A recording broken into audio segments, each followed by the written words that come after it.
Hey guys, bonjour, j'espère que vous allez très bien et que tout se passe bien de votre côté. C'est votre frère Davixon, c'est ça. Dans cette vidéo, nous allons parler du mot le plus lent du monde. Fort longtemps, on nous disait que le mot anticonstitutionnellement est le mot le plus lent du monde.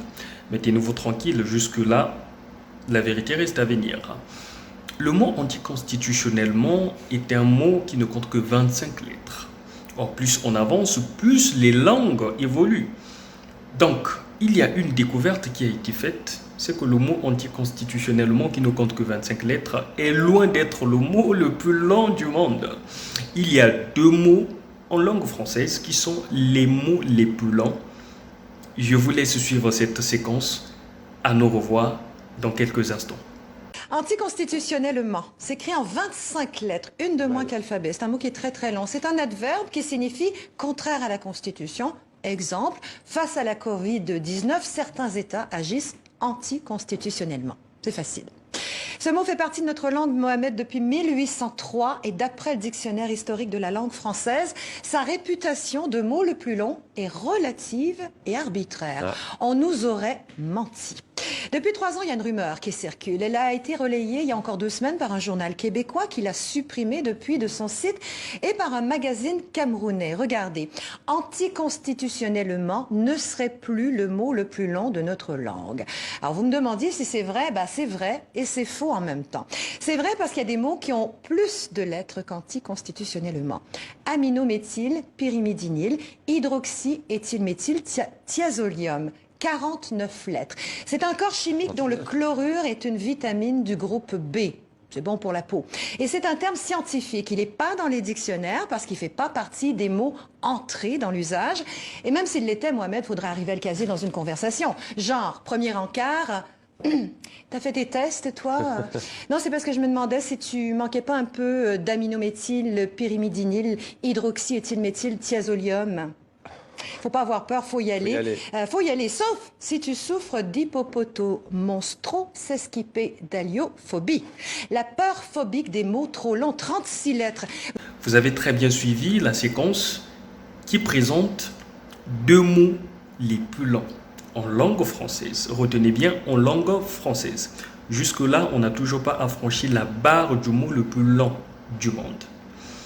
Le mot le plus lent du monde, vous allez le suivre dans la séquence que je vais vous présenter dans d'ici peu. C'est un mot qui, pour le lire, il vous faut 3h30. Je vous assure, quand j'ai découvert cela, en tout cas, ma fièvre a augmenté. C'est un mot qui, pour le lire, il faut 3h30, voire plus. Ça dépendra de la rapidité ou aussi de la lecture. Suivez la séquence. À nous revoir très bientôt. Mais en matière de mots interminables, on fait mieux que nous, Mohamed. Il existe en anglais un mot que le français lui empruntera jamais, c'est juré, craché, promis. Un mot qui ferait, je n'ai pas compté, 189 819 lettres. Vous n'allez pas nous le lire, là. Ça commence par méthionyle, tréonyle. Admirez-moi ce qui va suivre. Voilà, vous avez devant vous le mot le plus long du monde, celui d'une protéine présente dans notre corps. Et comme le nom d'une protéine correspond au nombre de ses éléments chimiques, ce mot est invraisemblablement long. Ils l'ont d'ailleurs surnommé titine. Vous entendez le murmure? C'est sa lecture que vous entendez actuellement. Eric, peux-tu montrer l'image, s'il te plaît? Mettre un peu plus de son.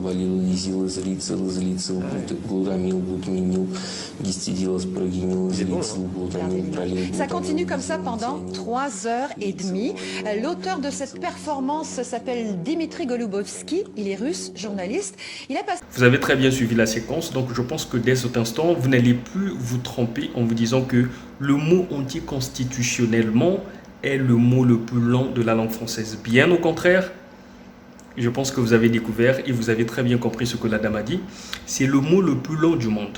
Je me pose la question, mais comment est-ce qu'on peut utiliser ce mot dans une phrase ou dans un paragraphe? Déjà, lui-même, le mot contient le texte, paragraphe et les phrases. Continuons à faire des recherches.